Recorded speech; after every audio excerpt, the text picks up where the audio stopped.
Welcome back, everyone. Ready for another deep dive. Always excited to dive in. Today, we're tackling those tricky English expressions. You know, the ones that trip up even fluent speakers. Those sneaky little curveballs. Exactly. And the best part is, we're using an English language learning guide as our roadmap. Sounds basic. Don't be fooled. This stuff is gold, even for us seasoned grammar nerds. It's like the more you know. The more you realize you don't. Exactly. And this guide proves it. Comparisons, questions, common expressions. It digs into the nuances that can make or break clear communication. And what I find fascinating is how these things become glaringly obvious when you try to teach English to others. Oh, absolutely. You're forced to confront those ingrained habits, the things you do without even thinking. Like, why do we say similar to but different from? It's those little things, right? The preposition potholes on the road to fluency. And this guide really emphasizes how important those prepositions are in English. Right. They might seem tiny, but change the meaning completely. It's true. Interested in versus interested by why. Huge difference. Right. One implies active engagement. The other, maybe just a passing curiosity. Right. It's all about those subtle shades of meaning. Subtle but powerful. Okay, let's unpack another one of those subtle distinctions. Knowing how to versus being able to. This guide really digs into that. Yeah, it's something learners stumble over all the time. Because in many languages, one verb expresses both. But in English, different story. The guide uses a great analogy, someone with a broken leg.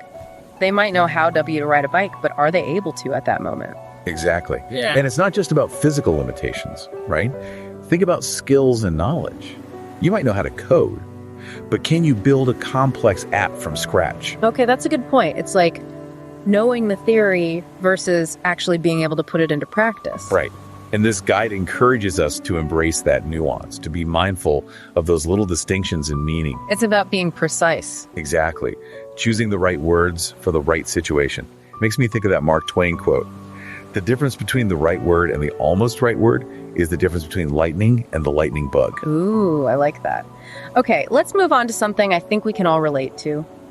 Asking for help or information in a way that doesn't sound demanding. The guide talks about using indirect questions for this. Yeah. Indirect questions. They're like the velvet hammer of the English language. You get your point across politely and effectively. So instead of saying, "Where is the station?" which sounds a bit abrupt, you say. Do you know what the station is? Exactly. It softens the tone immediately. It's all in the delivery. With a direct question, you put the burden of knowledge entirely on the other person. But with an indirect question. You're acknowledging that they might not have the answer, but maybe they can help you find it. Right. It's like saying, hey, we're in this together. Can you help me out? I love that. Building rapport through grammar. Exactly. And it works in so many situations, from casual conversations to professional settings. It really is amazing. You know, going through this guide, it strikes me that even though it's for language learners, there's a lot here for fluent speakers too. Totally. Like a little grammar refresher course. Absolutely. It's like anything else, right? Even when you've reached a certain level of proficiency. There's always room for improvement. Exactly. Okay, ready to tackle another one of those tricky expressions? Hit me with it. All right, let's talk about negative interrogatives. Those "aren't you coming?" or "don't you like it?" kind of questions. Yes. Those can be a bit of a head scratcher, even for native speakers sometimes. The guide was saying they often trip people up because they seem to break the double negative rule. Yes, like two negatives should make a positive, right? But with language. Not so simple. Exactly. And that's where context is so important. The guide had a good example. I don't need no help, grammatically. Sounds like you do need help. Right. But in reality, depending on the speaker's tone, the situation, it could just be a more emphatic way of saying, I don't need any help. It's amazing how much tone and context can change the meaning of a sentence. It really is. Oh, and the guide also touched on how those subtle shifts in meaning, they can vary across dialects and regions too. Oh, yeah. What's perfectly fine in one English-speaking community might sound totally off in another. It's true. Reminds me of this time I was in England and I asked someone, "Can I get a coffee?" Uh-oh. They looked at me like I had two heads. What'd they say? They were very polite about it, but they basically said, "You mean, may I have a coffee?"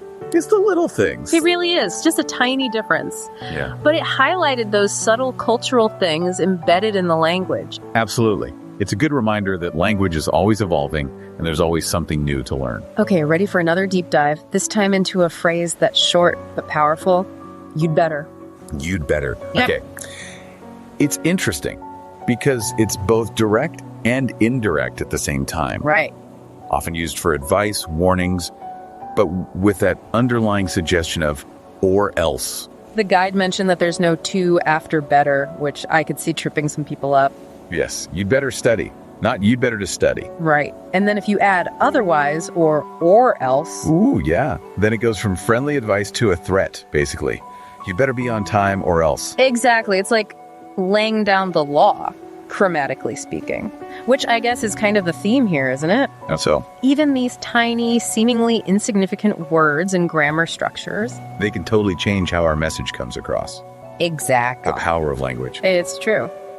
All right, folks, we've covered a lot of ground, but there's still more to uncover in this learning guide. Let's take a quick break and then come back for the final part of our deep dive into the English language. And we're back, ready for the final stretch of our English language deep dive. Ready when you are. Perfect. Because this learning guide had one last gem for us, and it's a good one. It's about those tiny words that often get overlooked. Tiny but mighty. Sometimes those are the most powerful. So true. And this section is all about those little modifiers, like a few, quite a few, and very few. Easy to skim over, but... They actually say a lot. Exactly. It's subtle, right? But there's a big difference between saying, I have a few friends, versus I have quite a few friends. Totally. One sounds like a small, close-knit group. The other... more of a bustling social scene. And then there's very few. Which has that added layer of... scarcity, almost. Yes, like a hint of loneliness or disappointment, just by changing that one word. It's incredible how much weight those little words can carry. And, you know, as fluent speakers, being aware of those nuances, it helps us communicate with more precision. And empathy, too. You pick up on those subtle cues that reveal what's really going on beneath the surface. It's like you're deciphering a secret code. In a way, it is. And it reminds us that language is so much more than just a tool for conveying information, right? It's true. It's a reflection of our thoughts, feelings, experiences, everything. Which I think brings us back to the heart of this whole deep dive. Even when we think we've mastered a language, there's always something new to discover. Always. Language is constantly evolving, shifting. Yeah. It's a living thing. It really is. Well, as we wrap up this deep dive into the fascinating world of English, is there one key takeaway you'd like our listeners to walk away with?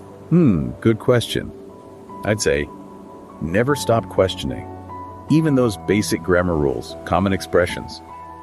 There are hidden depths there waiting to be explored. I love that. Never stop exploring. Never stop questioning. And on that note, we'll leave you with this final thought. What are some expressions in your native language or language you're learning that seem straightforward, but actually carry hidden meanings or cultural weight? Something to ponder until next time. Thanks for joining us on this deep dive into the fascinating nuances of the English language.